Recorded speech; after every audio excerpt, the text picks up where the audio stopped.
दोस्तों नमस्कार, मैं अनिल कौशल आज डॉक्टर दोस्त के हमारे नए चैनल के पहले एपिसोड में आपका स्वागत करता हूं। दोस्तों जैसा कि आज डॉक्टर दोस्त नाम से जैसे जाहिर है कि डॉक्टर दोस्त आपका एक ऐसा सच्चा साथी बनने जा रहा है जो पेशेंट और डॉक्टर के बीच की दूरी को खत्म करेगा। जी हाँ, आज के दौर में जहां चिकित्सा विज्ञान ने अद्भुत तरक्की की है, वहीं डॉक्टर और मरीज के बीच भरोसे, संवाद और समझदारी का एक अनोखा फासला भी बनता जा रहा है। लेकिन डॉक्टर दोस्त एक ऐसा चैनल है जो इसी खाई को दूर करने के लिए हमने बनाया है, ताकि स्वास्थ्य से जुड़ी सभी जानकारियां आम भाषा में सच्चाई और संवेदनशीलता के साथ हर व्यक्ति तक पहुंच सके। यह प्लेटफॉर्म न केवल आपको रोगों के बारे में जानकारी देगा, बल्कि सही समय पर सही सलाह, प्रेरणा और विश्वास भी देगा।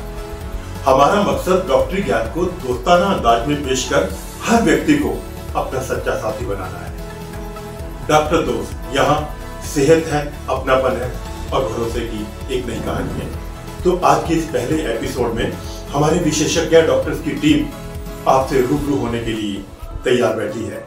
आज हम एक ऐसे खास टॉपिक पर आपके साथ डिस्कस करेंगे जो बहुत ही इंपॉर्टेंट है हर एक मरीज के लिए। जी हाँ, बहुत ही इंपॉर्टेंट टॉपिक पे आज हम लोग आपसे डिस्कस करने के लिए हमारे विशेषज्ञ डॉक्टर्स की टीम उपस्थित हुई है।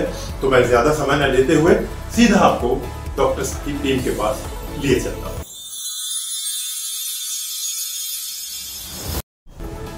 Good evening sir. हाँ, गुड इवनिंग डॉक्टर अंकुश।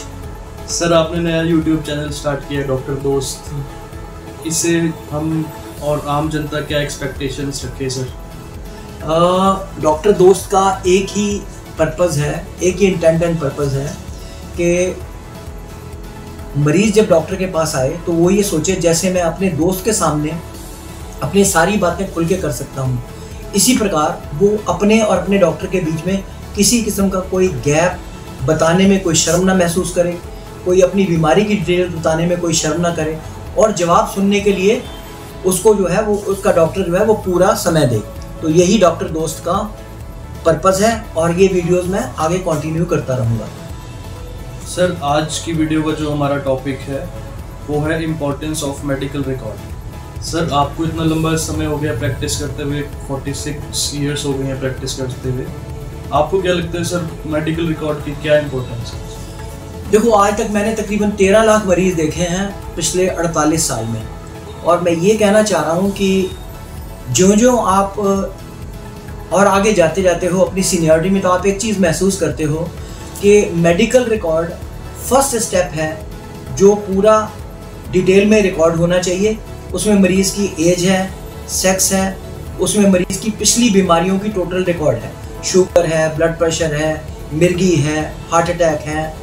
और उस रिकॉर्ड, ये इस तरह की बात है जैसे आप अगर इंडिया से बाहर जाना चाहते हो तो आपको एक पासपोर्ट चाहिए और एक वीज़ा चाहिए। अब आप जैसे वीज़ा लिए बिना अमेरिका या कनाडा नहीं जा सकते। मेरे हिसाब से जब तक आपके पास डॉक्टर का कार्ड नहीं है या आपने कार्ड नहीं बनाया है जिसमें कि एक एक डिटेल आपकी लिखी जाएगी, वो लिखी जाने में बहुत ज़्यादा रेलेवेंस है। उसमें डॉक्टर को फ़ौरन समझ में आता है कि आपको आपकी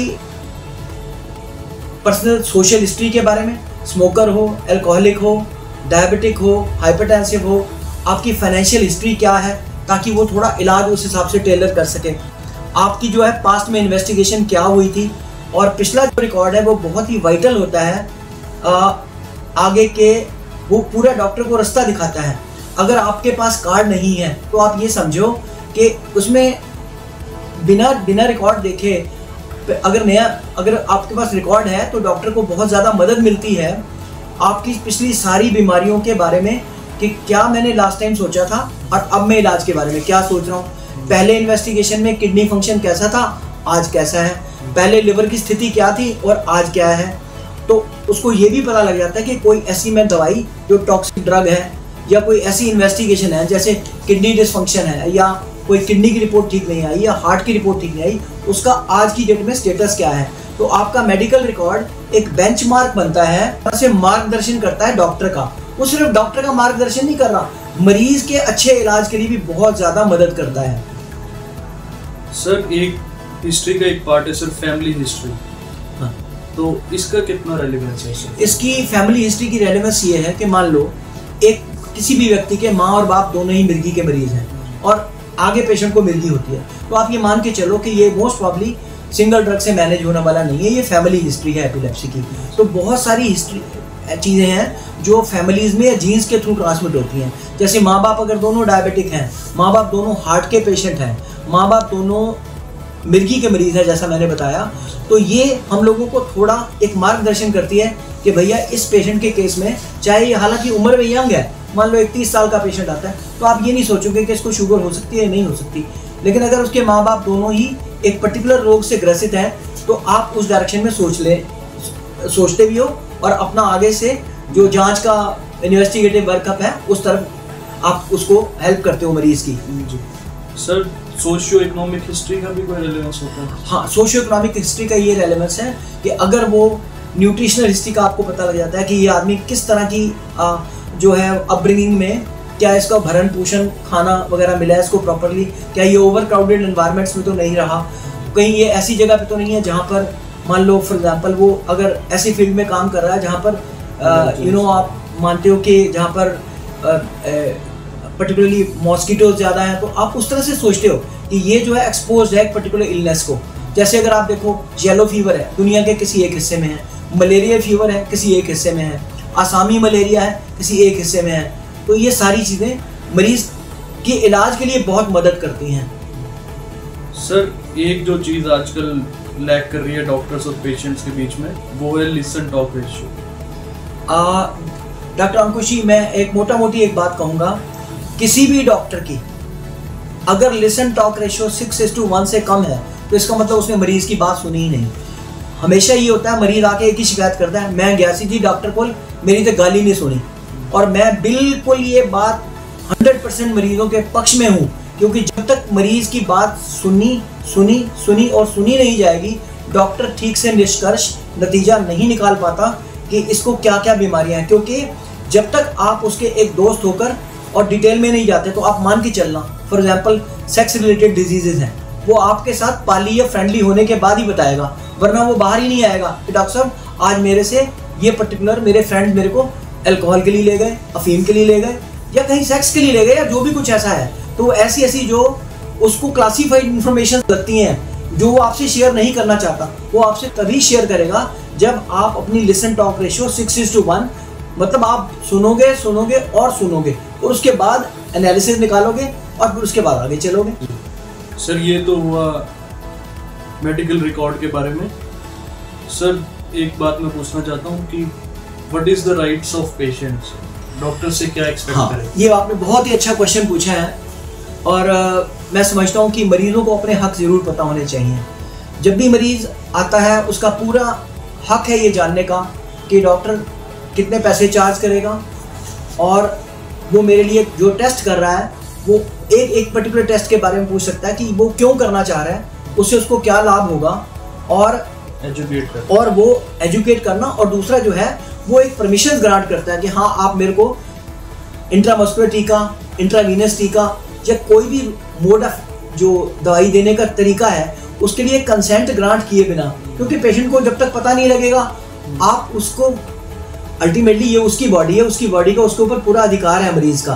तो अगर मरीज कंसेंट नहीं ग्रांट करता कि नहीं मुझे डॉक्टर साहब इंजेक्शन नहीं लगवाना, तो मेरी ये फीलिंग है कि एज ए डॉक्टर आपको सब बारे में एजुकेट किए बिना कि आपको इसका ये फ़ायदा होने वाला है, इंट्रामस्कुलर रूट का ये फ़ायदा होना है, IV रूट का ये फ़ायदा होना है, मैं ना लगाऊं तो क्या नुकसान होना है, एक एक चीज़ के बारे में पूरी एजुकेशन दिए बिना मैं ये समझता हूँ डॉक्टर को आगे प्रोसीड नहीं करना चाहिए। सर, राइट्स ऑफ पेशेंट के बाद जो नेक्स्ट क्वेश्चन मेरा है वो है कि डॉक्टर की क्या ड्यूटीज है? डॉक्टर की सबसे पहली ड्यूटी ये है कि वो आए, मरीज के साथ एक रिलेशनशिप बिल्ड करे। इसको हम रेपो फॉर्मेशन कहते हैं। ये 3rd ईयर में पहली बार डॉक्टर्स को जब हिपोक्रेटिस ओथ के बारे में बताया जाता है, साथ में ये बताया जाता है कि आपने पहले अपने मरीज के साथ रिलेशनशिप डेवलप करनी है। वो कहाँ से आया है उसको पहले कंफर्टेबल करो, वो कहाँ से आया है, हो सकता है वो बेचारा 3 बसें बदल के आया हो सकता है वो 80 किलोमीटर से 50 किलोमीटर से आपके पास दूर से आ रहा है, तो उसको पहले कंफर्ट लेवल जनरेट करके उसके बाद आप आगे प्रोसीड करें। सर, मेडिकल हिस्ट्री के बारे में आपने बताया कितनी इम्पोर्टेंट है और मेडिकल रिकॉर्ड के बारे में। आपके इतने लंबे एक्सपीरियंस में से बथेरे एग्जांपल ऐसे रहे होंगे, तो कोई एक प्रैक्टिकल एग्जांपल अगर आप देके इसको समझा सकें। देखो, टीबी का ट्रीटमेंट जो है तकरीबन 6 महीने का होता है। मैंने ऐसे लोग देखे हैं जो 1.5 साल तक डॉक्टर को बिना मिले दवाइयाँ खाते हुए हैं। अब ये दवाइयाँ प्रैक्टिकली जहर का काम करती हैं लिवर के अगेंस्ट। अब मान लो आपको 6 महीने दवाई चाहिए थी, 2 महीने बाद दवाई चेंज होनी थी, 4 महीने बाद, शुरू के 2 महीने में 4 दवाइयाँ चलती हैं और बाद के 4 महीने में 2 दवाइयाँ। अगर पेशेंट ये लेता ही गया 6 महीने में 6 की 6 दवाइयाँ लेता रहा, तो आप मान के चलो उसके जिगर के ऊपर बहुत बड़ा असर होने वाला है और सारा नुकसान उसको होने वाला है, क्योंकि 6 महीने के बियॉन्ड तो टीबी की दवाई की जरूरत नहीं थी और वो पिछले 1 साल या 1.5 साल अगर कंटिन्यू करता है। इसी तरह से मान लो एक पेशेंट को मिर्गी के लिए किसी डॉक्टर ने एप्टॉइन या डायलेंटेन नाम की दवाई शुरू कर दी। मैंने अपनी ज़िंदगी में ऐसे पेशेंट देखे हैं जो 15-15 साल से एप्टॉइन खाई जा रहे हैं, जबकि आज की डेट में इंडिकेटेड ही नहीं है वो। और वो मिर्गी की दवाई इतनी ज़्यादा हार्मफुल है ब्रेन के एक हिस्से के लिए जिसको सेरिबेलम कहते हैं। गम्स में से ब्लीडिंग शुरू हो जाएगी। मरीज जब चलेगा तो ऐसे लगेगा जैसे उसने शराब पी रखी है। लोगों को ये धोखा होगा कि ये शायद शराबी है, क्योंकि वो शराबी नहीं है। वो ओवर टाइम वो ज़रूरत से ज़्यादा डायलेंटेन या एप्टॉइन की गोली कंटिन्यू करता है, क्योंकि मैंने डॉक्टर में ये भी अप्रोच देखी है कि पिछली दवाई जो है वो उसी को उसी तरह से कंटिन्यू कर दिया गया, बिना पूछे बिना देखे, क्योंकि पेशेंट को लिख के लाया ही नहीं।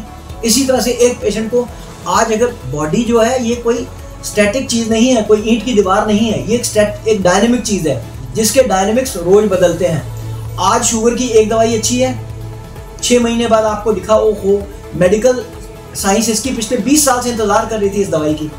मैं एक छोटा एग्जाम्पल देता हूँ। हार्ट फेलियर की एक दवाई सेक्यूबिट्रिल प्लस वाल्सर्टन, ये मेडिकल साइंस ने 15 साल इंतजार किया। तो 15 साल से पहले 15 साल इंतजार करने के बाद रिसर्च इस दवाई को लेके आई, जो एक मिराकल साबित हुई हार्ट फेलियर के मरीज के लिए।